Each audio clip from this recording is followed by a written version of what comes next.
Hello friends, मैं अंबिका कुमारी स्वागत करती हूँ आपके अपने चैनल पे। तो जैसा कि मैंने आपसे प्रॉमिस किया था कि आदिकाल के जितने भी रचना और रचनाकार हैं उसको एक कलेक्शन के रूप में मैं आपके साथ प्रस्तुत करूँगी। तो आज हम यही सेशन लेके आज चल रहे हैं। तो जब तक अभी तक आपने मेरे चैनल को सब्सक्राइब नहीं किया है तो सब्सक्राइब कीजिए जल्दी से, ताकि हर चीज़ को आप एक जगह पे देख पाएँ, एक कलेक्टिव वे में सेपरेट तरीके से। मेरे प्लेलिस्ट में जाके भी आप देख सकते हैं। अभी आदिकाल हमने ख़त्म किया है और भी जो भी छोटे छोटे ट्रिक्स, टर्म्स एंड कंडीशन है वो सब हम इसमें करते चलेंगे आदिकाल में। और काफ़ी हद तक हमारा आदिकाल जो है वो कंप्लीट हो चुका है। इसके बाद हम हिंदी साहित्य का इतिहास, जो जितने भी इतिहास ग्रंथ लिखे गए हैं किनके द्वारा, और जो पहला कवि है किसने किसे क्या माना है, आदिकाल ने किसे क्या कहा है, वो सब चीज़ें हम लेके चलेंगे नेक्स्ट वीडियो में। आज हम कवर करेंगे रचना और रचनाकार और जो भी इम्पोर्टेंट तथ्य हैं हमारे। ठीक है, तो स्टार्ट करते हैं। पहले हम देखेंगे रासो काव्य को लेकर। जो रासो काव्य है हमारा, यहाँ पे काव्य ग्रंथ की बात कर रहे हैं, रचयिता और रचनाकाल। सबसे पहले आता है हमारा पृथ्वीराज रासो, जिसके रचयिता कौन है? चंदबरदाई है। 1334 ईस्वी में इनका रचना काल माना जाता है। इसके बाद आते हैं बीसल देव रासो। बीसल देव रासो में नरपति नाल, हमने याद किया था कि पति कितने होते हैं? 20 नहीं होते हैं, 1 होते हैं। इस तरह से हमने बस रिलेट कर लिया था। और इसका जो रचना काल है वो 1212 ईस्वी माना जाता है। और यहाँ पे एक क्वेश्चन हमने आपको कराया था, आपने अगर देखा होगा तो आपको याद आ रहा होगा कि पहले कौन सा था, बीसल देव रासो या पृथ्वीराज रासो। ऐसे क्रम में क्वेश्चन आते हैं कई ज़्यादा लगाने के लिए। तो बीसल देव रासो देख लीजिए आप। यहाँ पे फैक्ट्स में आपको तथ्य और जो भी प्रूफ है प्रूफ के साथ दिखा रही हूँ। ये सारे मूल बुक से लिए गए हैं, कहीं से भी आपको ऐसे ही नहीं, बहुत मेहनत लगा है, बहुत कलेक्शन करके मैं आपके साथ लेके आई हूँ। तो 1212 ईस्वी में जो है बीसल देव रासो है और पृथ्वीराज रासो आपका 1334 में। ठीक है, परमाल रासो की बात करें, परमाल रासो की बात करें तो यहाँ पे आप देख रहे हैं परमाल रासो जगनिक। हमने आपको याद कराया था, एक ट्रिक लेके चल रहे थे हम कि परमाल यानी पर मतलब होता है दूसरा और माल मतलब धन संपत्ति। तो दूसरों की संपत्ति अगर कोई चोर ले जाता है तो उसके लिए उसे क्या करना पड़ता है? रात को जगना पड़ता है। तो ऐसे हमने याद किया था, परमाल रासो का जगनिक हो जाएगा। इसका जो रचना काल है यह अभी मौजूद नहीं है अस्तित्व में। ठीक है, खुमान रासो की तरफ चलते हैं। खुमान रासो दलपति विजय, दल का जो पति होता है अपने अपने खेमे में, तो वो जब जीतता है तो क्या होता है? गुमान होता है। गुमान से खुमान याद करेगा। ये सब सिली ट्रिक्स मैं आपको करवा रही हूँ क्योंकि ये चीज़ें क्या होती है कि याद रह जाती है। जब भी आप प्रश्न करेंगे तो आपको ये याद रह जाएंगी। तो खुमान रासो क्या होता है? दल का पति जब जीत जाता है, विजय हो जाता है, तो उसे बहुत गुमान हो जाता है। गुमान से हम खुमान याद रखेंगे। 1729 ईस्वी इसका रचनाकाल माना जाता है। अगला देखते हैं हम विजयपाल रासो। विजयपाल रासो में नल सिंह इनके रचनाकार हैं, विजयपाल रासो के। तो यहाँ पे हमने देखा था कि अगर हम इसे जोड़ें तो गदर की जो मूवी थी सनी देओल की, तो वो क्या नल उखाड़ दिया था और इससे क्या हुआ था? वो जीत जाता है, उसे विजय मिल जाता है, विजय की प्राप्ति होती है। तो विजयपाल रासो, नल सिंह, हम ऐसे जोड़ जोड़ के पढ़ रहे हैं ताकि हमें याद हो जाए। बस हमारा मेन उद्देश्य यही है कि हमें चीज़ें याद हो जाए, क्वेश्चन हम टिक कर पाए, आंसर हमारा सही हो जाए, परीक्षा हमारा सफल हो जाए। तो इसका जो रचना है ये 16वीं सदी का माना जाता है। नेक्स्ट पे चलते हैं हम। तो हमीर रासो, हमीर रासो के जो रचना काल है वो कौन है? सांगधर, 1353 ईस्वी, 1353 ईस्वी। तो यहाँ पे शांगधर से आपको हमीर रासो याद करना पड़ेगा। इसका मुझे ऐसे ही मैंने याद किया था, हमीर रासो शांगधर। ठीक है, चलते हैं नेक्स्ट की तरफ। जहाँ हमें लगेगा कि इसको याद करने का कोई ट्रिक हो सकता है तो मैं आपके साथ शेयर जरूर करूँगी। भरतेश्वर बाहुबली रास। अब यहाँ पे आप ध्यान देखिए, जैन साहित्य है। ठीक है, रास काव्य में जैन साहित्य की बात की जा रही है यहाँ पे।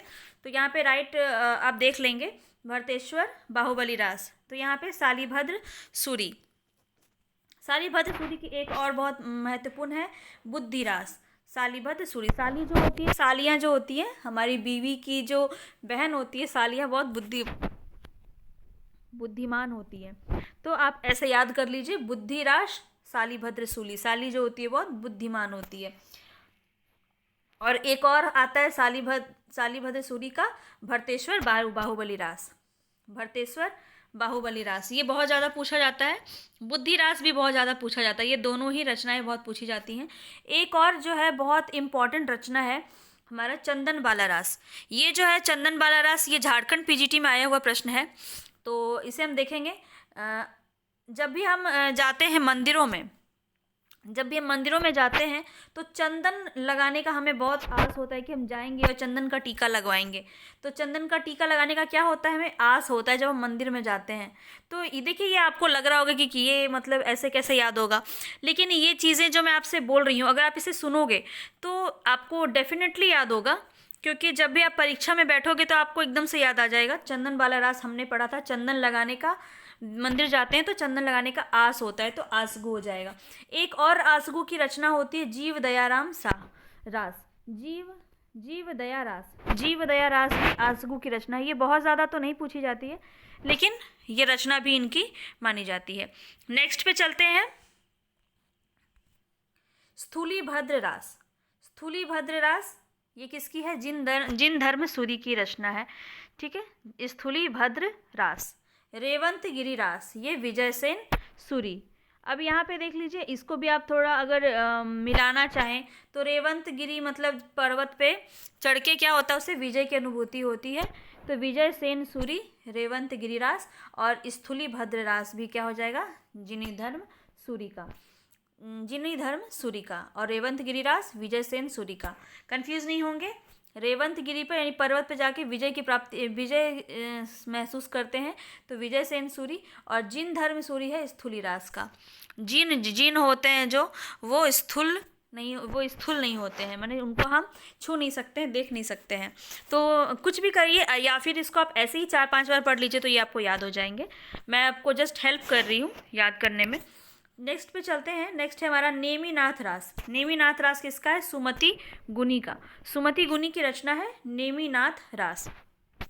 बार बार पढ़ेंगे, या मेरी इस वीडियो को भी आप 3-4 बार देख लेंगे तो आपको पूरा आदिकाल जितना भी रचना अगर पूछा जाता है तो वो यहीं से पूछा जाएगा, इससे बाहर आपका नहीं जाएगा। चलते हैं नेक्स्ट की तरफ। तो नेक्स्ट है हमारा कच्छुली रास। कच्छुली रास इसका क्या, प्रज्ञा तिलक। कच्छुली रास का क्या हो जाएगा, प्रज्ञा तिलक। जिन पदम सूरी रास ये किसका हो जाएगा, सार मूर्ति का।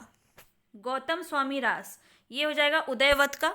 और पंच पांडव चरित रास ये हो जाएगा शालीभद्र सूरी का।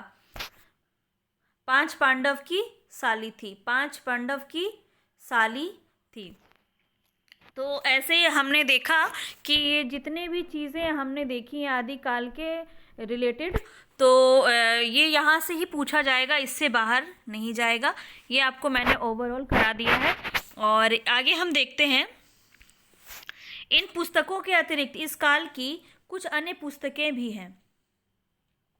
अब वो अन्य कौन सा है, जयचंद प्रकाश किसकी है, भट्ट केदार की है। बहुत ज़्यादा पूछा जाता है ये, एक भी आप क्वेश्चन को स्किप नहीं कर सकते हैं।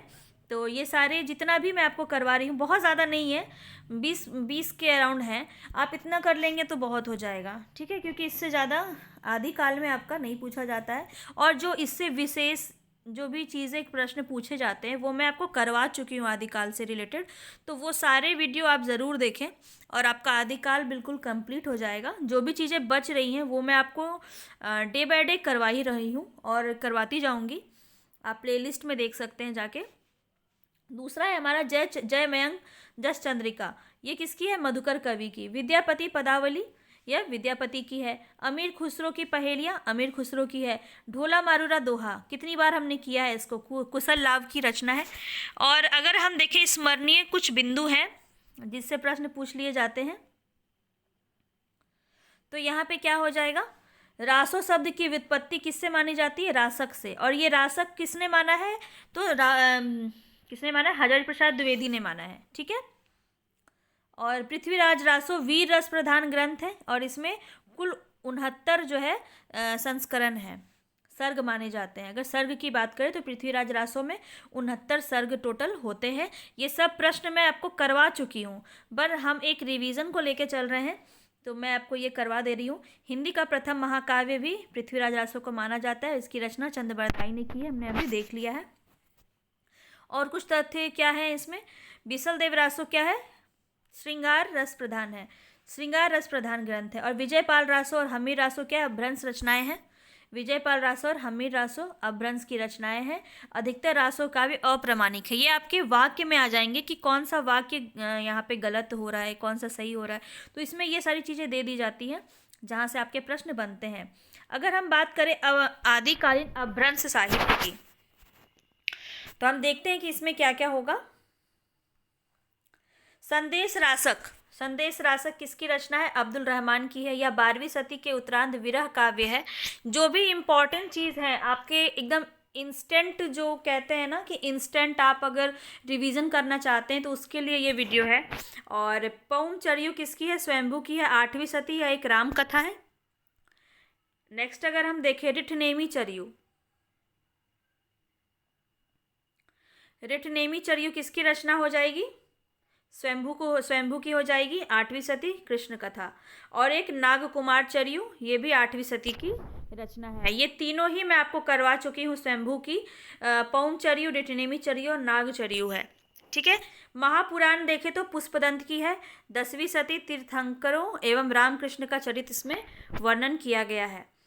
अगला हम देखें तो भविष्यत कथा, भविष्यत कहा धनपाल की है। ये भी हम पहले कर चुके हैं कि भविष्य में हम किसकी चिंता करते हैं? धन की चिंता करते हैं। 10वीं सदी की रचना है। ऐसे देखिए सती में पूछ लिया जाता है कि कौन सी रचना किस सदी में है, इसीलिए मैं आपको ये अपभ्रंश वाली रचनाएं जो है करवा रही हूँ। वानिक पुत्र भविष्यदंत की कथा इसमें कही गई है।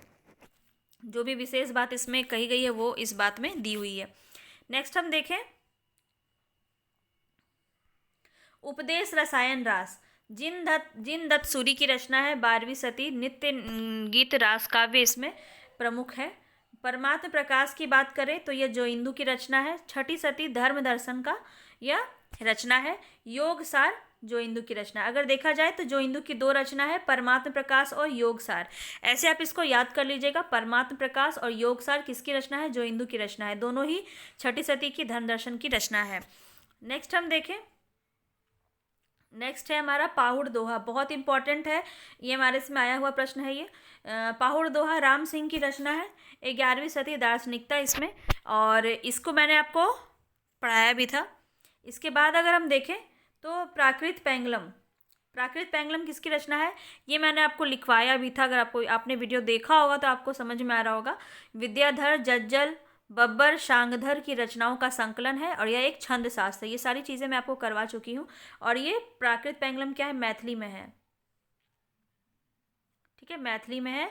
और बस इससे इतना ही है, प्राकृत पैंगलम हो गया। अब हमारा यहाँ पे ढोला मारूरा दोहा, कुशल लाभ, जो ढोल बजाने में क्या होते हैं? कुशल होते हैं। कुशल लाभ यहाँ से विरह काव्य है, ये 11वीं सदी की रचना है। नेक्स्ट हम देखें तो कुछ क्या है हमारे गद्य, एक मिनट रुकिए, गद्य साहित्य हैं जो आदिकाल में पूछे जाते हैं। ज़्यादा नहीं है, 3 ही हैं, ठीक है, जो बहुत इंपॉर्टेंट है और आपके पूछे जाते हैं गद्य साहित्य। तो हम देखते हैं यहाँ पे गद्य साहित्य की रचना।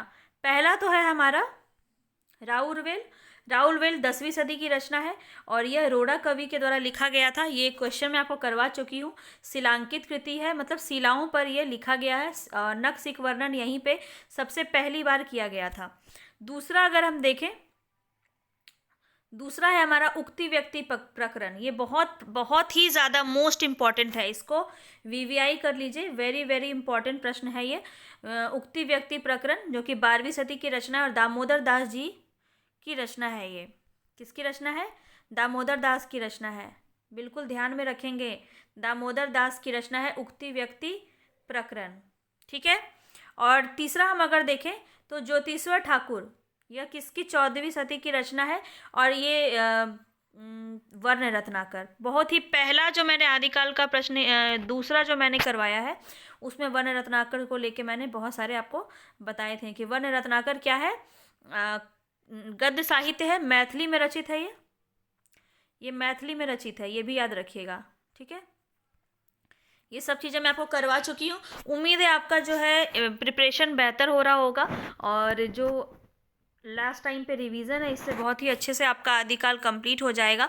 इसी तरह मैं हर एक काल को लेकर के सारी चीज़ें मैं आपको करवा दूंगी, जिससे कोई भी प्रश्न आपका छूटे नहीं।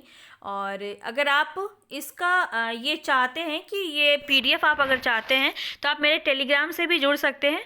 टेलीग्राम मैं आपको नीचे डिस्क्रिप्शन बॉक्स में दे दूँगी, ठीक है, वहाँ पे आप जाके ज्वाइन कर सकते हैं। वहाँ पे मैं ये डाल दूँगी पीडीएफ, इसे आप ले लीजिएगा और अच्छे से अपने से रिवीजन कर लीजिएगा अच्छे से। पूरा आदिकाल की इसमें रचना और रचनाएं दे दी गई हैं, ठीक है। मिलते हैं हम नेक्स्ट वीडियो में, तब तक के लिए धन्यवाद। देखते रहिए वीडियो को, लाइक कीजिए, सब्सक्राइब कीजिए, चैनल को शेयर कीजिए और आगे बढ़ाइए ज़्यादा से ज़्यादा।